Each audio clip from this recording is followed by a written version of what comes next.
चलिए आज एक ऐसी यात्रा पर चलते हैं जो हमें हजारों साल पीछे ले जाएगी। एक ऐसे महापुरुष की दुनिया में जिन्होंने सिर्फ इतिहास नहीं लिखा, बल्कि विज्ञान, साहित्य और आध्यात्मिकता की वो नींव रखी जिस पर आज भी बहुत कुछ टिका हुआ है। जी हाँ, हम बात कर रहे हैं ऋषि भारद्वाज की, जिनकी विरासत आज भी हमारे बीच जिंदा है।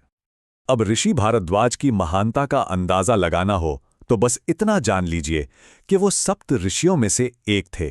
मतलब वैदिक काल के वो 7 सबसे महान ऋषि जिन्हें ब्रह्मांड के रहस्यों का ज्ञान था और जिन्होंने धरती पर उस ज्ञान को स्थापित करने का काम किया। ये कोई छोटी बात नहीं है। तो इस सफर में हम उनके जीवन के 6 बड़े स्तंभों को करीब से देखेंगे। जानेंगे कि कैसे उनकी बुद्धि ने उन्हें एक महान विचारक बनाया, उनका दिव्य वंश क्या था, उन्होंने कौन से ग्रंथ लिखे, मानवता को उन्होंने ऐसा कौन सा तोहफा दिया जो आज भी काम आ रहा है, उनकी ज्ञान की विरासत कितनी विशाल थी और हाँ, आज भी हम उनका प्रभाव कैसे महसूस कर सकते हैं। तो चलिए शुरू करते हैं। देखिए, ऋषि भारद्वाज सिर्फ कोई आध्यात्मिक गुरु नहीं थे, वो एक सच्चे पॉलीमैथ थे।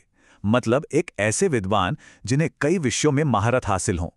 हम देखेंगे कि कैसे वो दर्शन और आध्यात्मिकता के साथ साथ चिकित्सा और यहाँ तक कि युद्ध कला जैसे विज्ञानों में भी माहिर थे। अब सवाल ये उठता है कि ये असाधारण ज्ञान आया कहाँ से? तो इसका एक सिरा उनके वंश से भी जुड़ता है। ऋषि भारद्वाज कोई और नहीं बल्कि देवताओं के गुरु बृहस्पति के पुत्र थे, और यही दिव्य कनेक्शन उनके अलौकिक ज्ञान और प्रतिष्ठा की एक बड़ी वजह बना।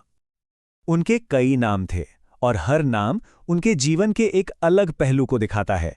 जैसे उनका एक नाम था बारहस्पत्य, जो सीधे सीधे बताता है कि वो बृहस्पति के वंशज हैं। ये नाम ही उनके ज्ञान के दिव्य स्रोत पर मोहर लगा देता है। अब आते हैं उनके सबसे बड़े योगदानों में से एक पर, उनके लिखे हुए ग्रंथ। ऋषि भारद्वाज सिर्फ एक विचारक नहीं थे, वो उन पवित्र ग्रंथों के रचयिता थे जिन्होंने एक पूरी सभ्यता के जीने का तरीका, उसकी सोच और उसकी दिशा तय की। उनकी सबसे बड़ी रचनाओं में से एक है ऋग्वेद का पूरा 6ठा मंडल। सोचिए, ये वो ग्रंथ है जिसमें अग्नि और इंद्र जैसे देवताओं के लिए भजन है और ब्रह्मांड के रहस्यों पर गहरी बातें कही गई हैं।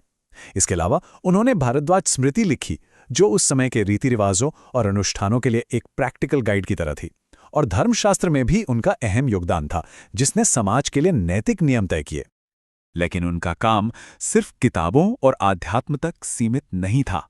उन्होंने मानवता को शायद सबसे बड़ा तोहफा दिया, अच्छा स्वास्थ्य यानी हीलिंग का तोहफा। चलिए इसकी कहानी जानते हैं। जरा उस दौर की कल्पना कीजिए जब चारों तरफ बीमारियां और दुख दर्द फैला हुआ था। ग्रंथ बताते हैं कि एक समय ऐसा आया जब धरती पर सभी जीव जंतु कष्ट में थे और किसी के पास इसका कोई इलाज नहीं था। ऐसे में एक ही सवाल सबके मन में था, आखिर इस पीड़ा से छुटकारा कैसे मिलेगा, कैसे मानवता को बचाया जाए। और तब ऋषियों ने महसूस किया कि उन्हें ही कोई रास्ता निकालना होगा। तो हुआ ये कि सभी ऋषि एक साथ आए, और जब ये तय हुआ कि कोई देवताओं के राजा इंद्र के पास मदद के लिए जाएगा, तो ऋषि भारद्वाज ने ये जिम्मेदारी अपने ऊपर ली। कहते हैं कि उनकी लगन और तपस्या से खुश होकर इंद्र ने उन्हें आयुर्वेद का पूरा ज्ञान दिया, और भारद्वाज ने वो ज्ञान सिर्फ अपने तक नहीं रखा बल्कि उसे पूरी मानवता में बांट दिया। यहीं से उपचार की उस महान परंपरा की नींव पड़ी जिसे हम आज आयुर्वेद के नाम से जानते हैं। आयुर्वेद तो बस एक झलक थी, उनकी विशेषज्ञता और भी कई क्षेत्रों में फैली हुई थी। भाषा के जटिल नियमों से लेकर युद्ध के रणनीतियों तक उनका ज्ञान सच में एक महासागर जैसा था। उन्होंने इंद्र से सिर्फ आयुर्वेद ही नहीं बल्कि भाषा और व्याकरण का ज्ञान भी लिया। अब ये कोई मामूली बात नहीं थी, क्योंकि उस समय पवित्र ग्रंथों को सही सही समझना और बिना किसी गलती के अगली पीढ़ियों तक पहुंचाने के लिए भाषा पर पकड़ होना बहुत जरूरी था।